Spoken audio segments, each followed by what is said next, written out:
Kamu sedang batuk atau bersin.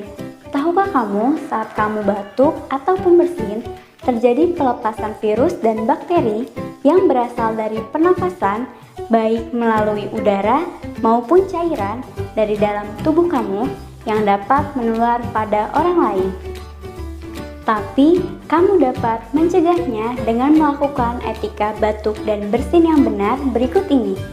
Saat kamu batuk ataupun bersin, jangan lupa untuk selalu menggunakan tisu ataupun sapu tangan untuk menutup hidung dan mulut kamu. Buanglah tisu setelah digunakan ke dalam tempat sampah. Jika tidak ada tisu ataupun sapu tangan, kamu bisa memakai lengan bagian dalam kamu seperti ini. Kamu juga bisa menggunakan masker saat kamu dalam keadaan batuk ataupun bersin.